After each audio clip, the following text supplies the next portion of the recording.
Sex problem के लिए homeopathic medicine योहिम्बिनम mother tincture का इस्तेमाल कैसे करना चाहिए ताकि योहिम्बिनम मदर टिंचर का बेस्ट से बेस्ट रिजल्ट हमें मिल सके और उसका कोई साइड इफेक्ट हमारा अंदर ना हो। आप लोगों में से कई लोगों को मैं ये कहते हुए सुनता हूँ कि डॉक्टर साहब मैं योहिम्बिनम खा रहा हूँ अपने सेक्सुअल प्रॉब्लम को ठीक करने के लिए, लेकिन इसको लंबे समय तक के लिए इस्तेमाल करने के बावजूद भी मुझे इसका कोई खास परिणाम अभी तक नहीं मिल पाया है। क्या यह मेडिसिन काम नहीं करती है? यदि काम करता भी है तो इसे किस प्रकार से लेना चाहिए, किस प्रकार से इस्तेमाल करना चाहिए कि ये काम करना शुरू कर दे, और किन लोगों को ये मेडिसिन नहीं इस्तेमाल करना चाहिए?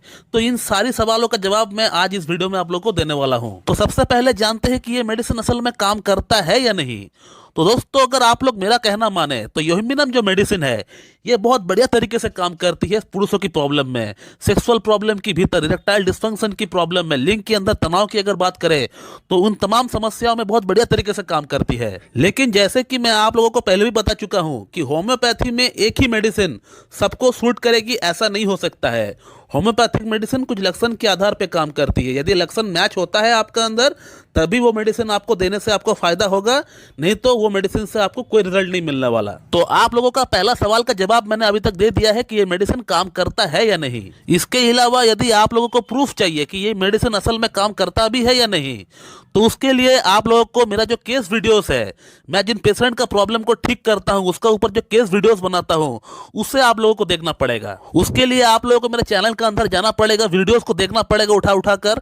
आप देख पाएंगे कि योहिम्बिनम से प्रॉब्लम पेशेंट का सॉल्व होता है या नहीं, पेशेंट खाकर क्या बोल रहे हैं ये भी आप देख पाएंगे। अगला सवाल की अगर बात करें तो अगला सवाल आप लोगों को पूछा जाता है अक्सर कि इस मेडिसिन को आप पेशेंट के अंदर किस तरह से अप्लाई करते हो, आप पेशेंट के अंदर कौन कौन सी लक्षण के आधार पर इसको आप प्रेस्क्राइब करते हो, कौन से लक्षण देखने पे आप पेशेंट को ये मेडिसिन आप देते हो। तो दोस्तों, योहिम्बिनम को प्रेस्क्राइब करने के लिए मैं 3 लक्षण देखता हूँ पेशेंट का भीतर। तो इसका पहला लक्षण ये होता है कि पेशेंट का अंदर लिंग के अंदर तनाव तो आता है, एकदम तनाव पूरी तरह नील नहीं हो जाता, जैसे एग्नस कैस्टस में पूरी तरह तनाव नील हो जाता है, जीरो हो जाता है, लेकिन योहिम्बिनम का केस में ऐसा नहीं होता है। पेशेंट का लिंग के अंदर तनाव थोड़ा बहुत रहता है, 30-40%, कई बार 80% भी तनाव आ जाता है, लेकिन वो तनाव रुकता नहीं है। और उसी के साथ पेशेंट का अंदर एक घबराहट होता है, एक बेचैनी होता है कि मेरे से सेक्स हो पाएगा या नहीं, और ये सोच सोच कर वो अपना अंदर एक तरह सा डर पैदा कर लेता है और अपना अंदर जो एक सोच पैदा कर लेता है कि मेरे से शायद सेक्स ना हो पाए। इसके अलावा पेशेंट को सेक्स करने से पहले बहुत घबराहट होता है, बेचैनी होता है, बहुत पसीना छूटता है। ये बहुत वेल कीनोट सिम्टम है योहिम्बिनम का कि पेशेंट का अंदर घबराहट होता है, सेक्स से पहले बेचैनी होता है और पसीना छूटता है, और वो पसीना फेस से बहुत ज्यादा आता है, चेहरे से बहुत ज्यादा आता है। इस मेडिसिन का अगला सिम्टम जो पेशेंट का अंदर में देखता हूं, ये बहुत ही गोल्डन सिम्टम है इस मेडिसिन का। वो ये है कि पेशेंट से जब मैं केस टेकिंग करता हूं तब मैं प्रयास करता हूं ये जानने का उसको नींद किस प्रकार का आता है, उसका नींद में सपना आता है या नहीं। तो योहिम्बिनम का पेशेंट को सपना तो आता है, और वो सपना इस प्रकार का होता है कि वो सेक्स करने के लिए गए और फेल हो गए, उनका लिंग में उत्तेजना नहीं आई, उनका लिंग में कठोरता नहीं आई। अब सपना भी वो देखते हैं अपना पास्ट का, पास्ट में हो सकता है उनका कोई गर्लफ्रेंड रहा होगा, किसी के साथ वो उनका इंटीमेसी रहा होगा, तो सपना में वो ये देखता है कि वो सेक्स करने के लिए गए उनके साथ और वो फेल हो गए, लेकिन उस समय तो वो सेक्स ठीक से किए थे पास्ट में, लेकिन वो अब सपना में उनको ऐसा दिख रहा है कि वो सेक्स नहीं कर पा रहे उनके साथ। तो पेशेंट का ये कहना होता है कि सर हम सपना देखते हैं लेकिन सपना में भी हम सेक्स करने में असफल रहे हैं। बोरिक मटेरिया मेडिका में भी यही लाइन लिखा हुआ है, यानी किताब में भी यही लाइन लिखा हुआ है कि thoughts of event of whole past life keeps him awake, कि पुराने दिनों की बातों को वो सपनों में याद करके उसका नींद खुल जाता है। थर्ड जो सिम्टम मैं देखता हूँ योहिम्बिनम का, वो यह है कि पेशेंट का अंदर सेक्स के प्रति डिजायर है या नहीं, क्योंकि योहिम्बिनम का जो पेशेंट होता है इसको सेक्स के प्रति डिजायर बहुत ज्यादा होता है, इच्छा तो बहुत होती है, लेकिन इसका लिंग के अंदर ब्लड सप्लाई नहीं हो पाता है। तो इस प्रकार हम इस मेडिसिन का सिलेक्शन करते हैं किसी पेशेंट का भीतर।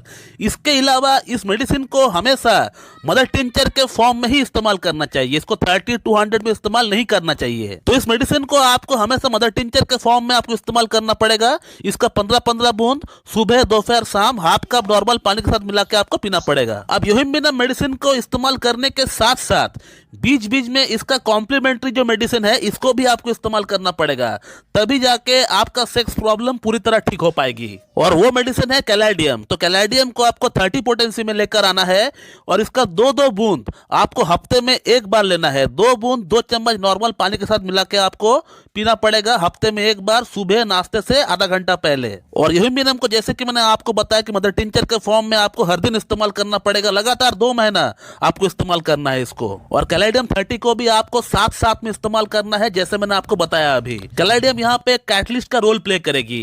ये यूहिम्बिनम का काम करने का क्षमता को 3 गुना बढ़ा देगी। और अब बात करते हैं कि इस मेडिसिन को किन किन लोगों को इस्तेमाल नहीं करना चाहिए। तो इस मेडिसिन को आपको इस्तेमाल तब नहीं करना चाहिए यदि आपका स्टमक में कोई अल्सर है, आपको पेप्टिक अल्सर है, आपको डिडोनल अल्सर है, या आपका बॉडी में कहीं पे कोई सूजन है, या आपका फैटी लिवर की समस्या है, या आपका किडनी फंक्शन ठीक नहीं है, या आपका हार्ट की फंक्शन ठीक नहीं है। तो ये कुछ कॉन्ट्रा इंडिकेशन है इस मेडिसिन की। यदि आपको पेप्टिक अल्सर है, आपको डिडोनल अल्सर है, आपका किडनी फंक्शन ठीक नहीं है, या फिर आपका हार्ट की प्रॉब्लम है, या फिर आपको फैटी लिवर की समस्या है, तो इन तमाम समस्याओं में आप इस मेडिसिन का इस्तेमाल ना करें। या फिर आपका बॉडी में कहीं पे कोई स्वेलिंग हो रहा है तो भी आप इस मेडिसिन को इस्तेमाल ना करें। यदि आपको ब्लड शुगर है, आप इस मेडिसिन को इस्तेमाल कर सकते हैं, आप ट्राई करके देख सकते हो। उसमें अगर आपको कोई प्रॉब्लम फेस हो रहा है तो फिर आप उसको तुरंत बंद कर दीजिए। तो दोस्तों मैं इस वीडियो को यहीं पे एंड करता हूं। So thank you very much and have a good day.